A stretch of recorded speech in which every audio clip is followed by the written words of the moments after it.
ఎక్కడ లెక్కలు కుదిరినాయో కానీ మళ్ళీ ఇవన్నీ కూడా పనులు సాగుతూ ఉన్నాయి. అవతల పక్కనేమో 20 ఏళ్ళు 30 ఏళ్ళ కింద కట్టుకున్న ఇల్లు కూలగొడుతూ ఉన్నారు.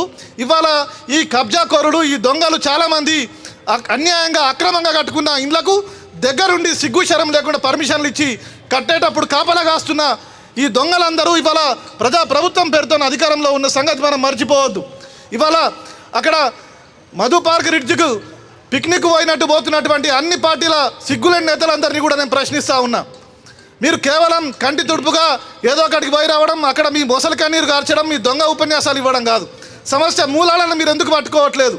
అక్కడ పోయి దొంగేడు పెడుస్తున్నారు కానీ ఎక్కడెక్కడ పర్మిషన్లు ఇస్తే పనులు జరుగుతున్నాయో వాటిని ఎందుకు మీరు ఆపడం లేదు? ఎవడెవరికి ఇందులో భాగస్వామ్యం ఉన్నది, ఎవరెవరికి దీంట్లో కమిషన్లు అందినాయి, ఇవన్నీ లెక్కలు కూడా బయటకు రావాల్సిన సమయం అవసరమైంది.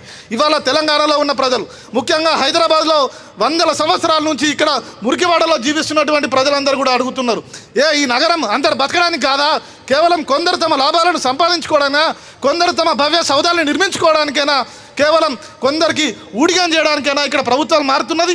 బీఆర్ఎస్ ప్రభుత్వంలో అనుమతులు వచ్చిన ఎన్నిటినో ఇవాళ కాంగ్రెస్ పార్టీ వ్యతిరేకించింది.